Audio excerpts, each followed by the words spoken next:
ingresan al torrente sanguíneo. Recordemos que en el momento que se produce una fractura hay vasos capilares que están seccionados. Y por ahí van a viajar estas gotas de grasa a la circulación. Ahora, se produce solo en 1 o 2% de las fracturas de los huesos largos, pero cuando se produce tiene una mortalidad hasta del 50%. Y la mayoría de veces compromete el pulmón. ¿De acuerdo? Entonces, se comporta como una tromboembolia pulmonar, desde el punto de vista de disnea, de daño. Y aquí vemos, por ejemplo, un vaso, vemos el endotelio y las gotas de grasa adentro. En el cuadro clínico, clásicamente, el paciente va a tener disnea, tos con expectoración sanguinolenta. Al no haber buena oxigenación, puede haber cianosis y el paciente se va a agitar. Criterios diagnósticos. Criterios mayores se considera rash, síntomas respiratorios, hemoptisis y síntomas generales como taquicardia, fiebre. Y criterios menores son cambios en la retina, ictericia, cambios renales como liguria, anuria, puede haber trombocitopenia y se eleva la BSG. Entonces, un criterio mayor y 4 menores hacen el diagnóstico clínico de embolia grasa. En la prevención, ¿cómo disminuimos que ocurren estos eventos? Inmovilizar precozmente las fracturas y mantener una buena hidratación. Si es que ya sospechamos que se está dando, tenemos que usar corticoides como metilprednisolona. ¿En qué forma? Metilprednisolona en forma de fumarato o succinato, porque si le damos de acetato es de acción lenta. No todos los medicamentos funcionan igual solo por tener el mismo nombre. ¿Ya? Sobre todo si vemos que hay edema pulmonar. ¿Cómo vamos a identificar ese edema pulmonar? Ya pensaron neumología, ¿cierto? ¿Cómo identifico que el paciente tiene edema pulmonar?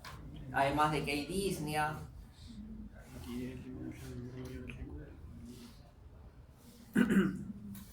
¿Cómo es el esputo? Rosado. Es hemoptoico.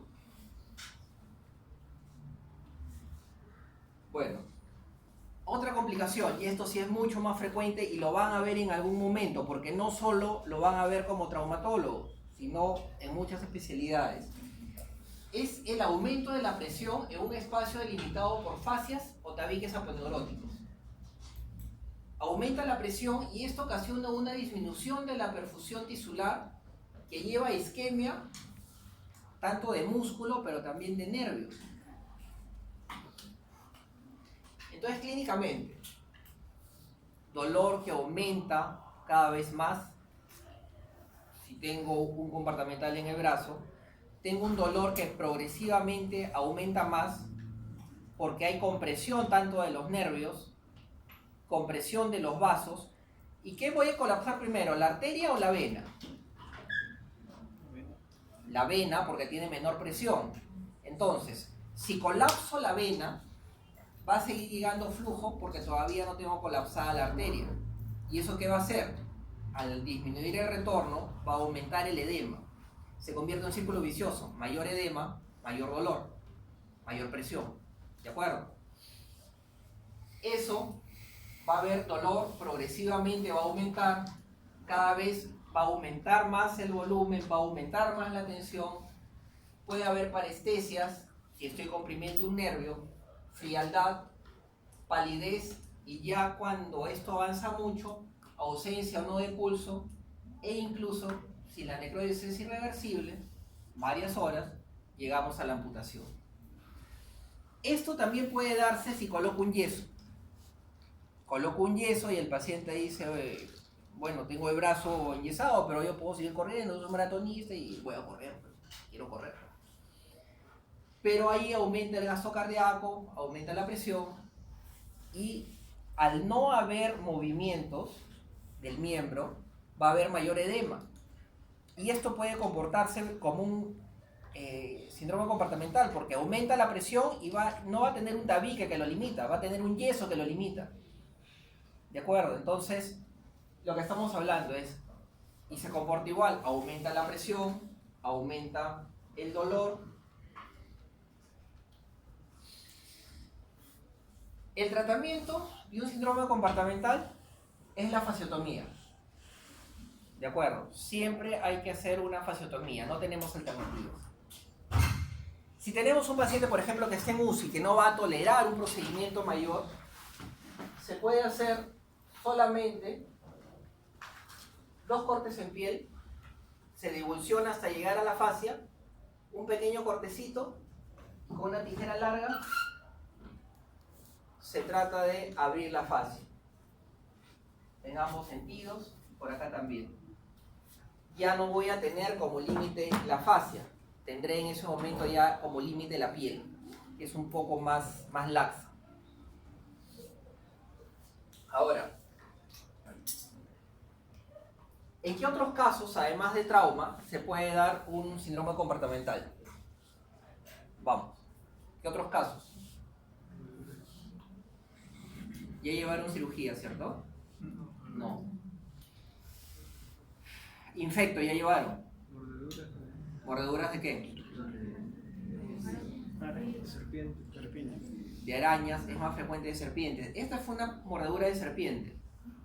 Una niña que venía, nos llaman, dicen que el paciente es una niña de zona rural de Ica, que le había mordido una serpiente.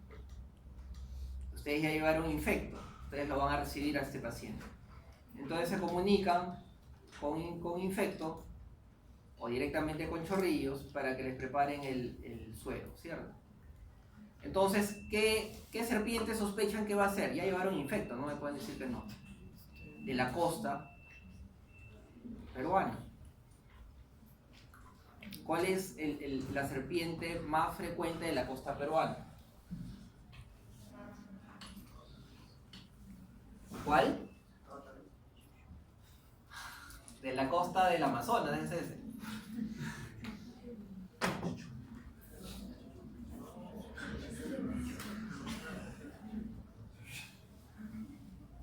El jergón. ¿Qué jergón? Jergón de la costa, ya. ¿Y cómo se llama? Botros. ¿Qué botros en la costa? Botros pictus.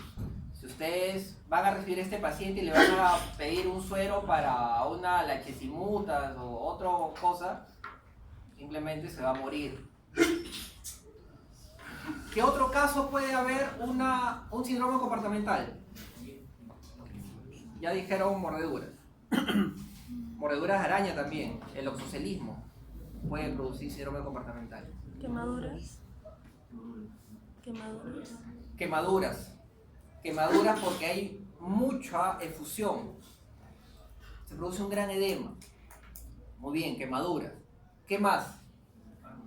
Quemaduras por fuego, pero ¿qué más? Algo que siempre ignoran. Un electricista. Wow. Alguien subió la palanca de los plomos y él estaba manipulando. ¿Puede tener un síndrome comportamental? Claro, puede tener un síndrome comportamental, una quemadura eléctrica. Y si tienen una quemadura eléctrica, porque ustedes son médicos, no solo va a decir, ah, ya se quemó y tienes una entrada y salida y otra por otro lado y ya está. No tienes nada, andate a tu casa. ¿Qué cosas tienen que ver en un paciente que ha tenido una quemadura eléctrica? Vamos, una quemadura eléctrica. ¿Qué sistemas eléctricos importantes tenemos en el cuerpo? El corazón. Puede haberle generado una arritmia. ¿Qué más?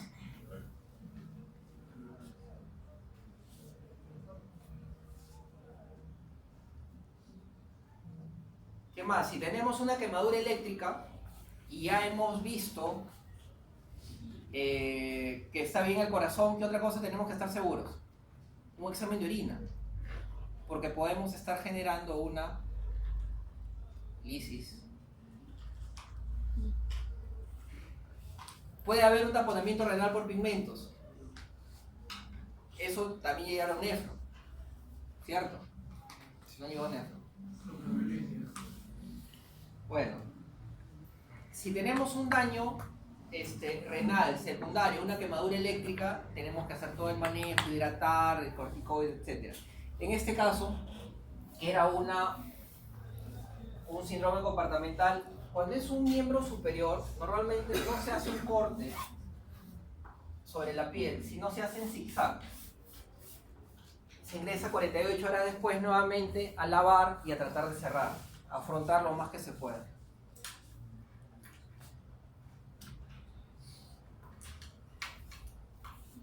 ¿Cuántos síndromes compartimentos hay en la pierna? 3. 4. Estuvieron cerca. Entonces lo que tenemos que abrir son todos los compartimentos que hayan en el miembro para liberar toda la tensión que hay. ¿De acuerdo? Si no damos un tratamiento adecuado y no llegamos a la amputación, puede ser que el daño por compresión de nervios sea irreversible, como en este caso, que produce una contractura isquémica de Volman. Los que van por Javier Prado con Pershing, hace unos meses, había siempre un señor que tenía la mano totalmente hipotrófica. Ustedes se dan cuenta acá que normalmente se notan los músculos, ahí en ese señor los tenía hundidos, con la mano paralítica. Eso ha sido es una contractura isquémica de Goldman por un síndrome compartimental no tratado. Yo en una oportunidad, operando un cáncer de peroné, dañé un niño el tronco tibio peroneo. Y cuando se daña el tronco tibio peroneo, con frecuencia hay mucha necrosis del compartimento peroneo. Y este paciente desarrolló una contractura isquémica de Volman. Cuando acabó la quimioterapia, o sea, este chico tenía no solo el pie hacia abajo, sino los dedos hacia abajo. Lo operé cuando terminó la quimioterapia, cuando sobrevivió al tratamiento del cáncer. Y bueno, tuve que hacer tenotomías, osteotomías, y le hice una artrodesis del tobillo finalmente. El chico ya después hasta jugaba fútbol.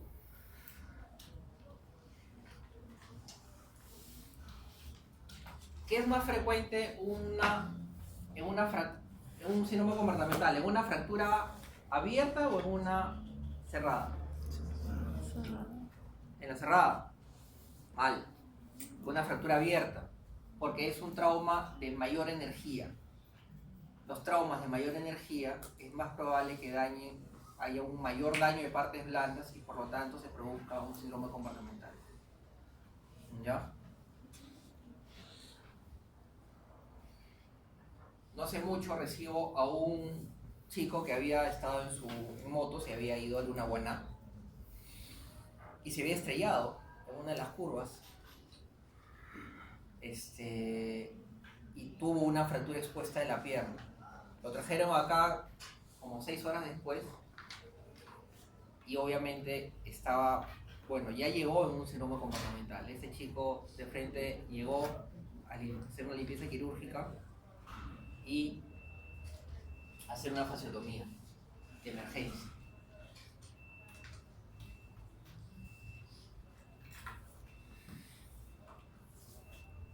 Si tenemos una fractura expuesta, es más probable que tengamos una infección. Esto se puede producir propiamente en el momento del accidente, o si no tenemos los cuidados adecuados, posiblemente también se puede dar durante la operación. ¿Qué se tiene que hacer? De todas maneras, por ejemplo, esta es una fractura expuesta. Acá tenemos el fijador externo, el alumno nos ayuda mucho, y tenemos secreción purulenta. Este fue un paciente que recibimos también con una fractura expuesta. Pensamos que estaba yendo bien, de repente fiebre y pus. El tratamiento aquí es una limpieza quirúrgica, sacar todos los tejidos que están dañados, todo el detritus y los antibióticos adecuados.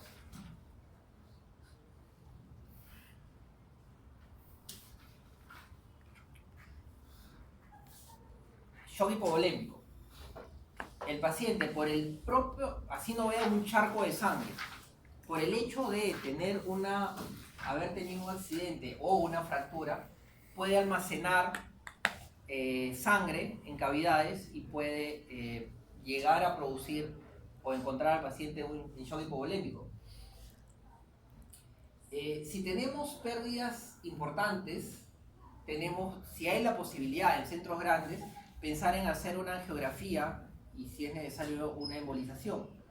No es algo habitual que tengamos el acceso a estos procedimientos, pero sí es nuestra obligación identificar. Una fractura de pelvis puede almacenar hasta 4,5 litros de sangre. ¿En dónde? En el retroperitoneo. La cadera, el viejito que se cayó, se fracturó la cadera, puede almacenar hasta 2,5 litros de sangre. Para un paciente que tiene 5 litros de sangre, que en ese momento pierda 2,5 litros, puede significar la diferencia entre estar vivo o no. Si tenemos un viejito que es hipertenso, cardiópata, y de repente se fractura la cadera, tenemos que, dentro de su evaluación, deberíamos tomarle un electro y mirar. Como traumatólogos, no vamos a ver que el bloqueo del hemirrama y qué sé yo.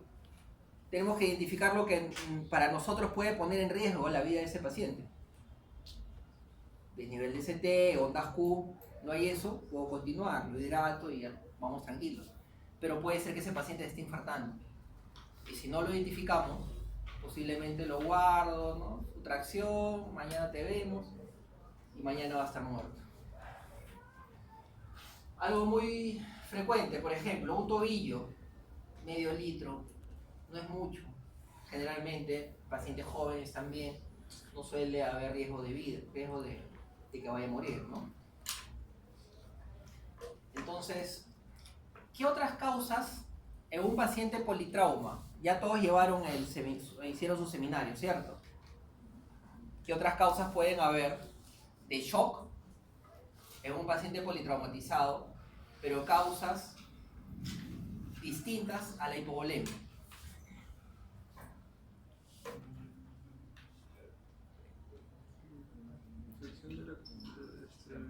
Lesión de la cadena simpática.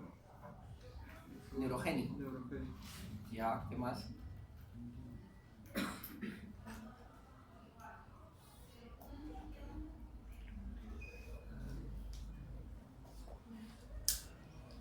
Como le digo a mi grupo, traumatología no es solo un hueso roto. Shock septum por complicaciones. Shock septum se da después, no es un evento. Es más, ustedes saben que el paciente tiene un accidente en ese momento y puede morir en ese momento, y ahí tenemos el segundo momento que es la primera hora, ¿cierto? Obstructivo. Obstructivo por embolia pulmonar. Puede ser. Si es pulmonar puede haber embolias, pero también falla de bomba como taponamiento. Es más, antes que pensar en una tromboembolia pulmonar, el neumotórax a tensión también produce shock. Entonces están viendo que no solo es aquí se rompió el hueso, ya le pongo un clavo, una placa y no pasó nada, ¿no? Tiene que ver mucho más allá de eso. Y con el boom de las construcciones en Lima, en algún momento han habido noticias de derrumbes y que los albañiles se han quedado atrapados. Incluso hubo uno que tuvo que ser amputado en el lugar para poder sacarlo. Aquí se presenta en el síndrome de aplastamiento liberación de toxinas provenientes de los tejidos que están siendo dañados, que están siendo aplastados. Esta necrosis muscular libera toxinas en forma de pigmentos que producen taponamiento renal y por lo tanto puede producir una insuficiencia renal aguda. Nuevamente, se te puede morir. Entonces, aquí también hidratación. Hay trabajos, no sé mucho leí, pero que estaban planteando el uso de inhibidores de la bomba de calcio, que es un antihipertensivo, que pueden ayudar a disminuir el daño cuando se produce la reperfusión. Pero todavía son cosas que están en estudio. Pero este tipo de pacientes tienen, como esto, ¿no? Tienen que manejar muy bien la hidratación para tratar de que no se tape el riñón y obviamente tratar de descomprimir, sacarlo del aplazamiento lo más antes posible. ¿Hasta ahí alguna pregunta? Y ahora sí, lo que todos esperaban, ver hueso propiamente. Vamos a hablar de qué es la consolidación. Es el proceso de regeneración gradual y continuo, por la cual se restaura la solidez y la resistencia del tejido óseo. Hay dos tipos de consolidación, primaria y secundaria. La primaria es la curación de una fractura sin formación de callo. Esto se consigue cuando se logra una rigidez absoluta, una estabilidad absoluta. ¿Con qué lo conseguimos? Normalmente es con placas y tornillos. Si tenemos una fractura articular, tenemos que buscar la reducción anatómica cuando es articular. Cuando es extraarticular, con que mantengamos los ejes puede ser suficiente.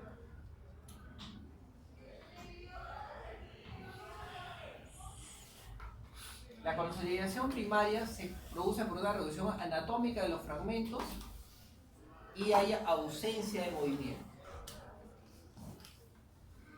Mientras que la consolidación secundaria se produce en toda fractura sometido a un proceso de inmovilización suficiente, pero no estricto, no absoluto. Y esto sí forma callo óseo. Si yo, por ejemplo, tengo un fijador externo,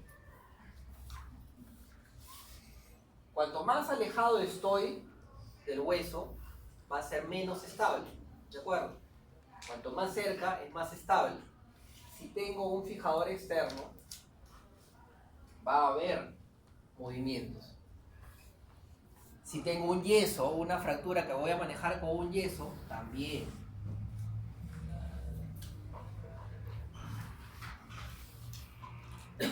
¿Cómo se produce la consolidación secundaria? Son distintos pasos. Primero hay impacto. El hueso, en este caso, está absorbiendo la energía del trauma. Hay una fase de inducción de 0 a 48 horas.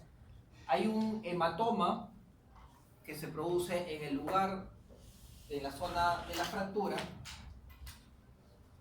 Luego hay una fase de inflamación donde hay llegada de células inflamatorias, se degrada el hematoma y hay proliferación de vasos.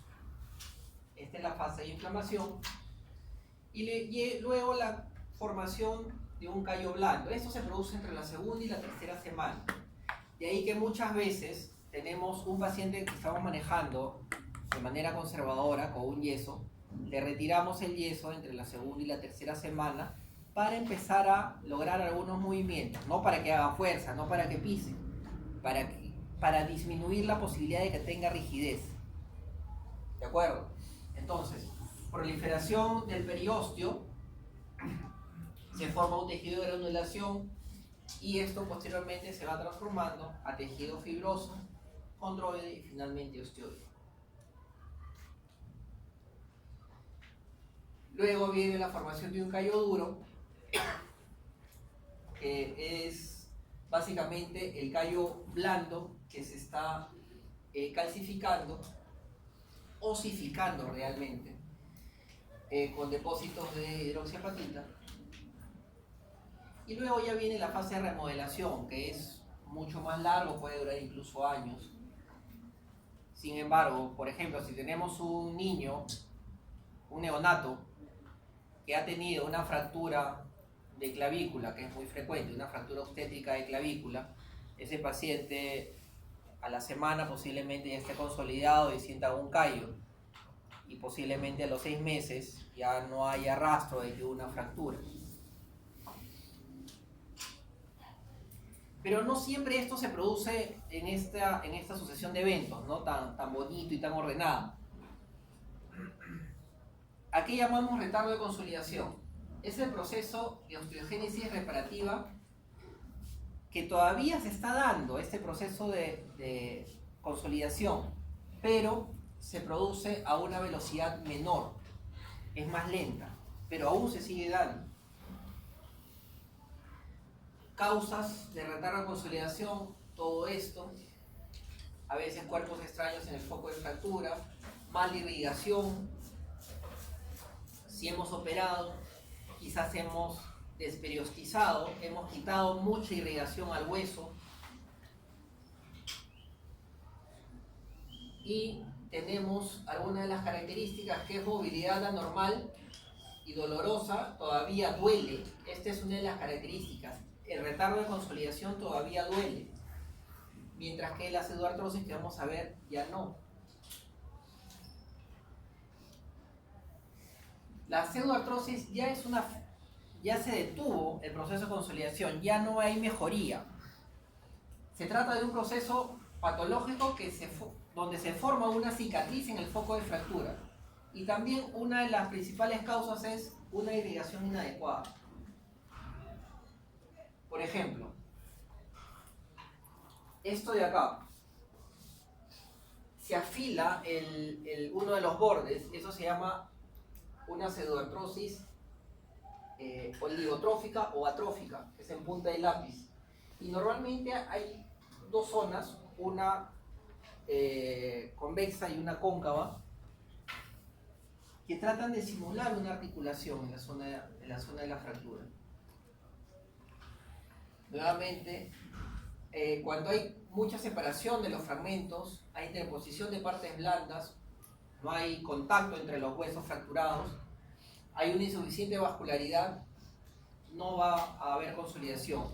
Y cuando estamos hablando de fractura de hueso patológico, cuando hay cáncer, hay algunos cánceres o metástasis óseas que no producen consolidación, pues tiene que ser operado. Por ejemplo, aquí esta ya no es una pseudoartrosis atrófica o oligotrófica, más bien es hipertrófica, con patas de elefante, ligeramente concavidad y convexidad. Aquí hay un movimiento anormal en la zona, ya se ha tapado el canal medular. Esas son características. Por ejemplo, aquí una pseudoartrosis atrófica y en el lado una pseudoartrosis hipertrófica. Diferencias: el retardo de consolidación, normalmente hay dolor, la pseudoartrosis no.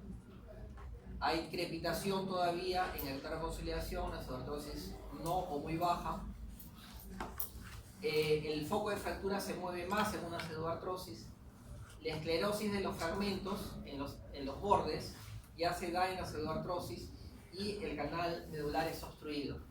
De manera que si tengo un canal obstruido y le quiero dar estabilidad a esa fractura, voy a preferir colocar un clavo intramedular o voy a preferir una placa con tornillos. Pregúntale a tu compañera, por favor, ¿qué opinas? ¿Alguien tiene alguna idea? Sí, voy a preferir placas con tornillos, generalmente. El tratamiento de pseudoartrosis normalmente va a ser abrir el foco, retirar el tejido fibroso, colocar placas y tornillos generalmente, pero usando las placas LSP que ya todos conocen, o DSP, que los fragmentos los voy a comprimir uno contra el otro. Si queremos ser conservadores, podemos usar algo que se está usando cada vez más, que son las ondas de choque. Las ondas de choque son las mismas, ¿ya llevaron urología? Ya, las mismas que se utiliza litotripsia extracorpórea. Ese mismo tipo de onda se utiliza en las zonas de pseudoartrosis para producir microfracturas y estimular la formación de hueso. Bueno, las ondas de choque se utilizan también en general en tesopatías, ¿no? Aplicando con menor intensidad. Acá algunos casos, por ejemplo, esta fractura, si las fuerzas, si la carga no se transmite por el hueso, los fierros son los que van a soportar las cargas. ¿Y qué pasa si el fierro continuamente va soportando las cargas? Hay fatiga del material y puede haber una fractura. Como en este caso, se fracturó, se retiró el clavo, se le coloca una placa con tornillos bajo compresión e injerto y consolidó.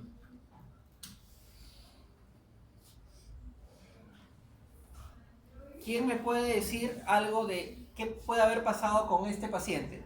Un favor, sí, el que está despertando, ¿qué opinas? ¿Qué puede haber pasado ahí?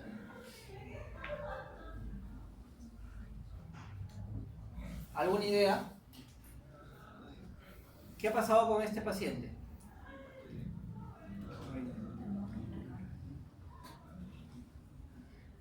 Este paciente ha tenido una fractura expuesta, se ha colocado un fijador externo, acá tengo algunos de los agujeros, se ha colocado un fijador externo, ya mejoraron las partes blandas, entonces estoy en condiciones de retirar el fijador externo y colocar ya una placa con tornillos.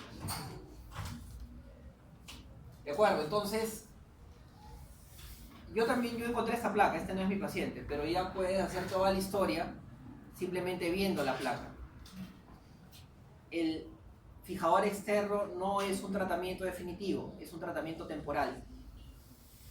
¿Ya? Eso tiene que quedar claro. Creo que solamente en Perú lo estamos usando como tratamiento definitivo. No debería ser la norma. Otros casos. En miembro inferior, si llegas a canalizar la médula, puedes colocar un clavo, por ejemplo en este caso, y lo haces apoyar rápidamente. El mismo apoyo hace que se compriman los fragmentos. Ahora, otra complicación es la consolidación viciosa. Es la consolidación inadecuada de los fragmentos fracturados. Ocurre por una mala reducción o una inadecuada inmovilización. Este es algo típico de una fractura de radio distal. Hay conminución de la cara posterior, la cara dorsal, y colapsa. Entonces se dorsaliza, se acorta, como vemos, y ahí puede consolidar y es una consolidación viciosa. Puede haber acortamientos, las articulaciones vecinas pueden quedar bloqueadas, va a haber superficies articulares anormales y por lo tanto artrosis. Normalmente también se corrige con placas y tornillos, usando una placa como el principio de columnas. La muñeca es muy frecuente, que es algo que van a ver en ancianos. Si tengo una fractura de radio distal en consolidación viciosa, una de las técnicas es acomodarlo, colocar una placa con tornillos, pero el cúbito me está quedando muy largo, entonces puedo cortarlo, no saco la cabeza porque me está dando estabilidad lateral, el movimiento lateromedial, y puedo cortarlo, puedo simplemente fijar la articulación radiocubital o hago una ostectomía y le coloco una plaquita. Son alternativas que pueden haber para tratar alguna consolidación viciosa. Aquí sí, por ejemplo, si es anciano y no va a hacer fuerza, se le puede quitar el cúbito distal, disminuye la posibilidad de que haga artrosis, pero posiblemente al cargar va a tener peso. Entonces el objetivo en el manejo de las fracturas es recuperar la alineación, la rotación, la longitud y tratar de mejorar la ubicación de los fragmentos. Si es articular, tienes que buscar la reducción anatómica. La rigidez articular compromete la articulación vecina a un fragmento. Normalmente se produce cuando tenemos mucho tiempo inmovilizada una articulación. Antes, cuando yo me formaba, si había un esguince de tobillo, por ejemplo, se colocaba un yeso 2 a 3 semanas. Luego de eso, ya el paciente no tenía dolor, pero se le quitaba el yeso y trataba de caminar y le iba a doler. Y recuperar el movimiento iba a costar mucho más trabajo. Entonces, cuando era una lesión ligamentaria como un esguince, los médicos de fisioterapia decían, no lo inmovilices, empecemos terapia física de una vez. Sin embargo, si tú tienes un tobillo o alguna articulación que está muy edematosa, muy adolorida, yo todavía prefiero dejarlos una semana, disminuye la inflamación, disminuye el dolor y empezamos terapia física. Normalmente lo que más ayuda es la terapia física. Pero por ejemplo, si tengo un paciente que me desarrolla rigidez articular, 1 mes, 2 meses, 3 meses, en una rodilla, prefiero hacer una artroscopía, limpiar toda la fibrosis y luego de eso reiniciar la terapia física.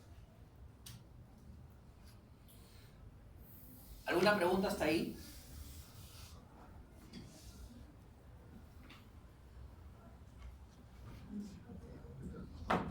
Dime. Lo que mencionó al inicio de la terapia física solo va a depender del cómo inflamado y demás.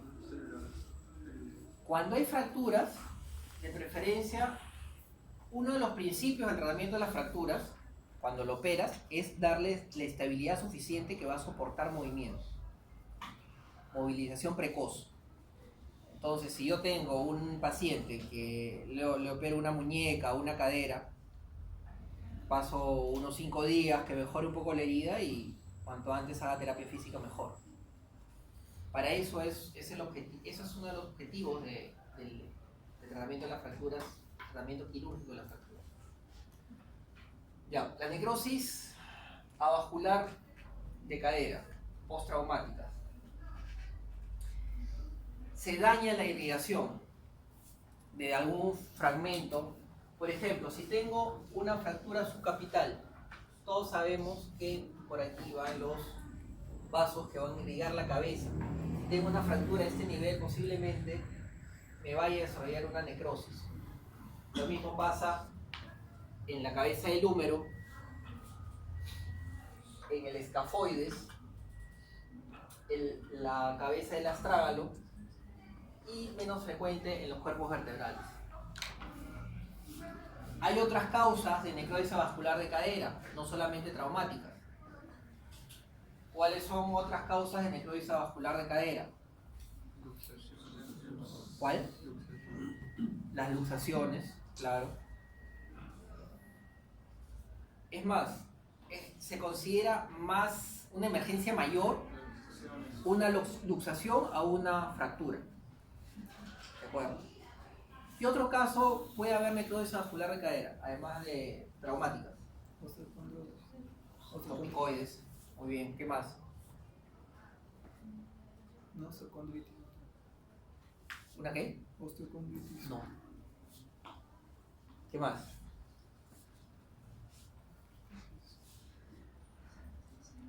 Va todo lo que te pueda producir falla de irrigación, desde hemoglobinopatías, ¿no? Una talasemia, falciformismo, qué sé yo. Y hay un hemato también, ¿cierto? Instrúyanme. ¿Qué cosa puede dar necrosis avascular de cadera? ¿Cómo? También, el targa también ya se ha visto que produce necrosis avascular de cadera. Corticoides, alcohol, cigarro, pacientes diabéticos, etc. Dilipidemia. Y aquí exactamente cómo se produce tengo una fractura que me va a alterar la irrigación de la cabeza, esto se va a necrosar. Aquí no voy a poder hacer una osteosíntesis. Esa es la razón por la que una fractura subcapital o transcervical requiere una prótesis y no una osteosíntesis. Porque si yo lo uno, eso se va a morir. Otra complicación de un trauma es la artrosis postraumática. ¿Qué pasa si tenemos una fractura que no le hemos podido reducir adecuadamente? Los escalones articulares van a producir justamente erosiones. Esas erosiones vienen a ser una artrosis, se convierte en una articulación dolorosa y podemos terminar reemplazando las superficies articulares. Esos ya son las prótesis, las artroplastías. ¿De acuerdo? ¿Alguna pregunta hasta ahí?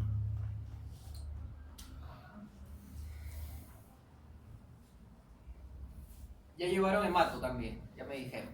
Entonces, tenemos una tromboembolia pulmonar. Es la oclusión o taponamiento de una parte del territorio arterial pulmonar por un émbolo o trombo. En 95% de los casos, el trombo se forma en las venas de los miembros inferiores. También va a haber disnea, dolor torácico, mareo, desvanecimiento. Entonces tengo que un coágulo viaja como émbolo, llega al corazón y de ahí pasa al pulmón, produce el taponamiento de una zona y todo lo que ya sabemos. Entonces, factores de riesgo: fracturas de cadera, retrasos de cadera, cirugía mayor, trauma mayor, politraumatizados por ejemplo, lesión de la médula espinal.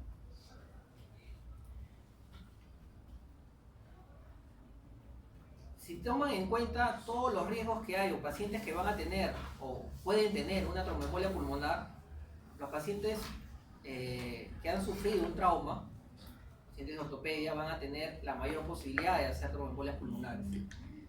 Entonces, riesgos altos, riesgo moderado, una cirugía artroscópica, catéteres venoso central, quimioterapia. Hay algunos medicamentos de quimioterapia que aumentan la trombosis, falla cardíaca. Algunos tumores per se producen un aumento de la trombosis. La terapia anticonceptiva oral también produce un aumento de trombosis. Puede haber en embarazo, en el puerperio. Si es que ha habido un embolismo previo, puede haber o hay mayor posibilidad de que haya. Y si hay alguna trombofilia. Ya llevaron trombofilias. ¿Qué caso, por ejemplo?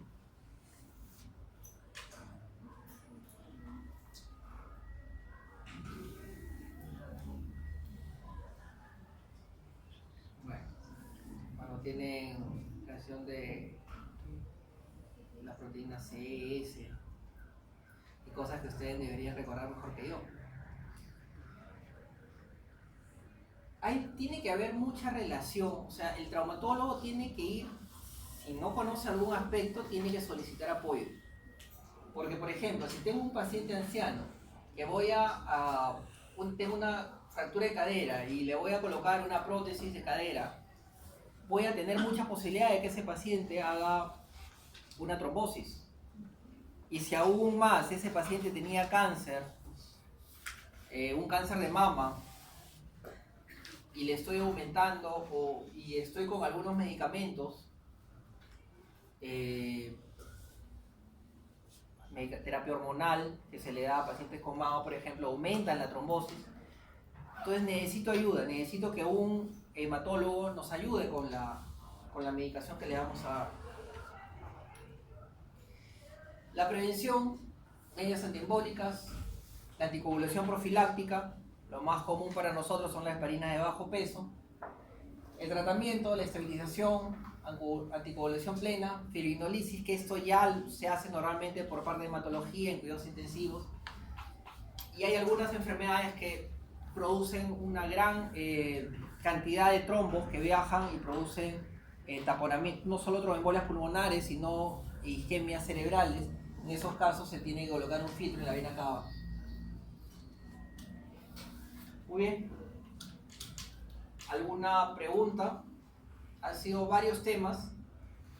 Todo esto relacionado básicamente a las complicaciones y los problemas que hay con las fracturas. ¿Ya? Entonces hay cosas que quiero que recuerden. Las fracturas articulares se tiene que buscar la reducción anatómica. Siempre. Las fracturas extraarticulares, no necesariamente. El objetivo es restaurar los ejes.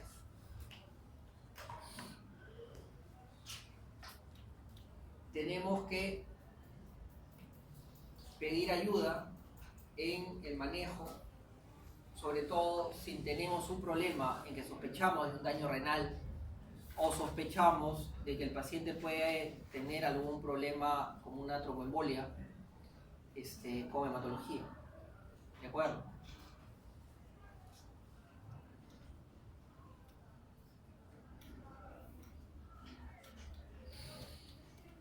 Muy bien. ¿Alguna pregunta, comentario, mala experiencia?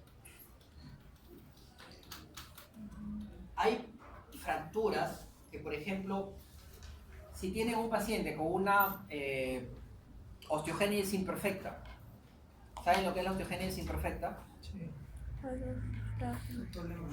Es un problema genético en el que el niño no va a producir hueso adecuadamente por una alteración del colágeno. Hay varios tipos, incluso el tipo 2 es mortal.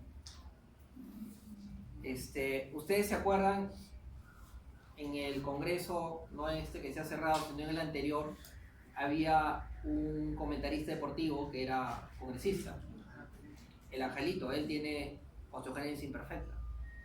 Y esas es no solo el tamaño, las facies, todo es característico. Este chico, digamos, pasó sobre la valla habitual de sobrevida para el tipo de osteogénesis que él tenía, o que tiene, ¿no? Y ese tipo de hueso, cuando se fractura, es difícil que consolide, o en todo caso consolida, pero normalmente consolida en forma viciosa. De ahí que ustedes tienen pacientes con osteogénesis imperfecta, muchos tienen la cadera en varo, no en la posición normal, sino en varo. ¿Por qué? Porque han habido microfracturas y se ha ido deformando. No solo la cadera, el eje del fémur, hay rotaciones, etc. Entonces, se dan muchas situaciones. Alguien dice, pero yo quiero ser nefrólogo, no me interesa eso. Sus pacientes con osteodistrofia renal también van a tener el mismo problema. Se va a comportar como una osteogénesis imperfecta. ¿Me entienden? Entonces, como ven, muchas de las cosas o de las elecciones que vayan a tener a futuro, de todas maneras van a tener que tener cuidados en la parte ortopédica de sus pacientes si queremos recuperar realmente el bienestar del paciente. Ya, voy a pasar